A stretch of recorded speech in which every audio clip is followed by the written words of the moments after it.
NDA అధికారంలోకి వచ్చాక తీసుకున్న అనేక కీలక నిర్ణయాల్లో అమెండ్మెంట్స్ లో వైఫల్యం శాతం చాలా తక్కువ. డీలిమిటేషన్ కోసం చేయాల్సిన సవరణ బిల్లు వీగిపోవటం, అందులోనూ మెజారిటీకి చాలా దూరంగా ఉండి కూడా ఎన్డీఏ ప్రభుత్వం ఎదుర్కొన్న ప్రయత్న వైఫల్యం ఇదే మొట్టమొదటిసారి కావచ్చు. తాజాగా సోమవారం నుంచి ప్రారంభం కానున్న వర్షాకాల పార్లమెంట్ సమావేశాల్లో కొద్దిపాటి సవరణలతో మరోసారి డీలిమిటేషన్ బిల్లును ఎన్డీఏ ప్రభుత్వం ప్రవేశపెట్టబోతోంది. కశ్మీర్ అంశంలో ఆర్టికల్ 370 రద్దు లాంటి అతి కీలక అంశాల్లో విజయం సాధించిన ఎన్డీఏ ప్రభుత్వం డీలిమిటేషన్ బిల్లు వ్యవహారంలో కావాలనే అలా వ్యవహరించిందా లేక తొందరపడి ఓటమి పాలయ్యిందా అని ప్రశ్నించుకుంటే కావాలనే ఓటమిని ఆహ్వానించి ఉండొచ్చు. 293 సీట్లు మాత్రమే కలిగిన ఎన్డీఏ ప్రభుత్వం రెండింట మూడో వంతు మెజారిటీ సాధించలేమని తెలిసి కూడా ఓటమి పాలు కావటం ఖచ్చితంగా వ్యూహాత్మకమే కావచ్చు. 543 సీట్లలో మెజారిటీ, అది కూడా రెండింట మూడో వంతు అంటే 360 సీట్లు ఖచ్చితంగా కావాల్సి ఉంది. మహిళా రిజర్వేషన్ బిల్లును డీలిమిటేషన్ తో ముడిపెట్టి మరీ బరిలోకి దిగిన ఎన్డీఏ ప్రభుత్వానికి ఓటమి తప్పదని ముందే తెలుసు. మహిళలకు 33% రిజర్వేషన్ కల్పిస్తూ ఆ రిజర్వేషన్ ను డీలిమిటేషన్ తో పెరగబోయే సీట్ల సంఖ్యతో భర్తీ చేయటం ద్వారా ప్రస్తుతం ఉన్న సీట్ల విషయంలో యథాతథ స్థితిని కొనసాగించడమే ప్రభుత్వ లక్ష్యం కావచ్చు. అయితే ప్రతిపక్షాల ప్రధాన వాదనను ఎండగట్టడం ద్వారా మహిళా ఓటర్లను మరింత ప్రభావం చేసేందుకు ప్రతిపక్షాలు మహిళా వ్యతిరేకులనే అభిప్రాయాన్ని మరింత విస్తృతంగా ముందుకు తీసుకువెళ్లటమే లక్ష్యంగా ఎన్డీఏ ప్రభుత్వం వ్యూహాత్మకంగా వ్యవహరించిందని భావించొచ్చు. ఆ ప్రయత్నంలో కొంత విజయం సాధించిందని చెప్పొచ్చు. ప్రధాన ప్రతిపక్షమైన కాంగ్రెస్ పార్టీ సీట్ల సంఖ్య పెరగకముందే అంటే డీలిమిటేషన్ కు సంబంధం లేకుండా ప్రస్తుతం ఉన్న 543 సీట్లలోనే మహిళా రిజర్వేషన్ అమలు చేయాలని వాదించింది. మరోవైపు దక్షిణాది రాష్ట్రాలు ముఖ్యంగా తమిళనాడు, కేరళ, తెలంగాణ ఈ బిల్లును తీవ్రంగా వ్యతిరేకించాయి. ఒకరు లేదా ఇద్దరి కంటే ఎక్కువ మంది సంతానాన్ని కనకుండా భారీ ప్రచారాలు చేసి పాపులేషన్ ని బాగా తగ్గించిన దక్షిణాది రాష్ట్రాలకు ఈ బిల్లు అసన్నిపాతంగా పరిణమించింది అనటంలో ఎలాంటి సందేహం లేదు. యూపీ, బీహార్ లాంటి రాష్ట్రాలు జనాభా నియంత్రణ చేయకుండా భారీ పెరుగుదలకు దోహదం చేసిన నేపథ్యంలో ఈ బిల్లు వల్ల ఉత్తరాది రాష్ట్రాల సీట్లు భారీగా పెరుగుతాయని, అదే సమయంలో దక్షిణాది రాష్ట్రాల సీట్లకు అంత పెరుగుదల ఉండదని దక్షిణాది రాష్ట్రాల వాదన.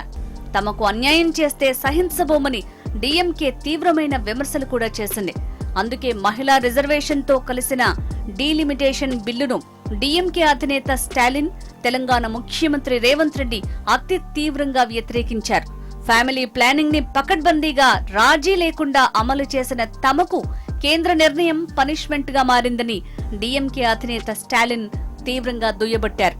బిల్లు తయారు చేసినప్పుడు గాని, ప్రవేశపెట్టబోయే ముందు గాని కనీసం ప్రతిపక్షాలతో చర్చించకుండా ఎన్డీఏ ప్రభుత్వం ఒంటెద్దు పోకడలు పోవటం కూడా గత సమావేశాల్లో బిల్లు వీగిపోవటానికి ఒక కారణమైంది. 2011 జనాభా లెక్క ప్రాతిపదికగా డీలిమిటేషన్ కమిషన్ తీసుకోబోయే నిర్ణయాలు రాజ్యసభ సంఖ్యపై, సమతౌల్యంపై ప్రభావం చూపుతుందనేది ప్రతిపక్షాల ప్రధానమైన రెండో ఆరోపణ. డీలిమిటేషన్ ద్వారా వచ్చే దక్షిణాది రాష్ట్రాల సరిహద్దుల వ్యవహారం భవిష్యత్తులో ఉత్తర, దక్షిణ రాష్ట్రాల మధ్య అతి తీవ్ర వివాదంగా పరిణమించే అవకాశం ఉందనేది వారి మూడో పాయింట్. ఇప్పుడు జరగబోయే జనాభా లెక్కల ఫలితాల వల్ల తలెత్తే వివాదాలు కూడా దక్షిణాది రాష్ట్రాల హక్కులకు తీవ్రంగా భంగం వాటిల్లజేసే ప్రమాదం కూడా ఉందని, కేవలం ఎన్డీఏ ప్రభుత్వం లాభపడటం కోసం మాత్రమే కనీసం ప్రతిపక్షాలను కూడా పరిగణనలోకి తీసుకోకుండా తప్పుడు నిర్ణయాలు తీసుకుంటున్నారనేది ప్రధాన విమర్శ. 2011 జనాభా లెక్కల ప్రకారం రివైజ్ చేసిన బిల్లును అంటే నియోజకవర్గానికి 50% సీట్ల పెంపుదల చేస్తూ మరింత పెంచే ఆప్షన్ ని నిరోధిస్తూ బిల్లు పెడితే ప్రతిపక్షాలు ఎంత మేరకు సంతృప్తి చెందుతాయనేది అప్పుడే చెప్పలేం. ఎన్డీఏ భాగస్వామిగా ఆంధ్రప్రదేశ్ లో చంద్రబాబు నాయుడు మద్దతు ఇచ్చినప్పటికీ దక్షిణాది రాష్ట్రాలకు జరగబోయే నష్టాన్ని ఆయన పట్టించుకోలేదనే విమర్శలకు గురయ్యారు. తెలంగాణ ముఖ్యమంత్రి రేవంత్ రెడ్డి మాత్రం సుస్పష్టంగా మహిళా రిజర్వేషన్ తో కలిసి ఉన్న డీలిమిటేషన్ బిల్లును వ్యతిరేకిస్తామని స్పష్టంగా చెప్పేశారు. కేరళ ఎన్నికల్లో కాంగ్రెస్ పార్టీ విజయం సాధించి అధికారం చేపట్టిన నేపథ్యంలో బిల్లు విషయంలో ఆ రాష్ట్ర విధానం ముందే స్పష్టమైంది. మరోవైపు డీలిమిటేషన్ బిల్లును తీవ్రంగా వ్యతిరేకించిన స్టాలిన్ మొన్నటి ఎన్నికల్లో పరాజయం పాలైనా అధికారంలోకి వచ్చిన టీవీకే పార్టీ కూడా డీలిమిటేషన్ బిల్లును తీవ్రంగా వ్యతిరేకించే అవకాశాలే ఎక్కువగా కనిపిస్తున్నాయి. ఇటీవల ఎన్నికల్లో జరిగిన కీలక పరిణామాలు, పశ్చిమ బెంగాల్, మహారాష్ట్ర ఎంపీల వ్యవహార శైలిలో మార్పు వచ్చినప్పటికీ సోమవారం నుంచి ప్రారంభమయ్యే వర్షాకాల పార్లమెంట్ సమావేశాల్లో బిల్లు ఎంతవరకు గట్టెక్కుతుందనేది అప్పుడే చెప్పలేని పరిస్థితి. కాంగ్రెస్ పార్టీని, ఇండీ కూటమిని తీవ్రంగా వ్యతిరేకించిన ఎంకే స్టాలిన్ ఎన్డీఏ ప్రభుత్వానికి డీలిమిటేషన్ బిల్లు విషయంలో మద్దతు తెలుపుతారా అనేది ఇక్కడ కీలకంగా మారనుంది. తృణమూల్ కాంగ్రెస్ కు చెందిన 28 మంది ఎంపీలలో 20 మంది ఎంపీలు వేరుకుంపటి పెట్టుకుని ఎన్డీఏకు మద్దతు తెలపడం, రాజ్యసభలో కూడా తృణమూల్ ఎంపీలు ఎన్డీఏకి సపోర్ట్ చేయటం ఖచ్చితంగా ప్రభుత్వానికి లాభించే అంశాలే. గతంలో డీలిమిటేషన్ బిల్లు ప్రవేశపెట్టినప్పుడు ఎదురైన పరిస్థితుల దృష్ట్యా ఈసారి బిల్లులో ప్రభుత్వం కొన్ని మార్పులు చేర్పులు చేసింది. ఆనాడు ప్రాతిపదికే లేకుండా డివిజన్ చేయాలనుకున్న ప్రభుత్వం ఈసారి ప్రస్తుతం ఉన్న సీట్లకు 50% పెంచుతామంటూ చేసిన ప్రతిపాదన ప్రతిపక్షాలకు ఎంత భరోసా ఇస్తుందో అప్పుడే చెప్పలేని పరిస్థితి. అయితే 50% సీట్లు పెంచే విధానమైతే తాము మద్దతిస్తామని శరద్ పవార్ పార్టీ ప్రకటించడం, ఈ విధానానికి డీఎంకే కూడా మద్దతు ఇస్తుందనే ఆశాభావాన్ని ఎన్డీఏ కలుగజేస్తుంది.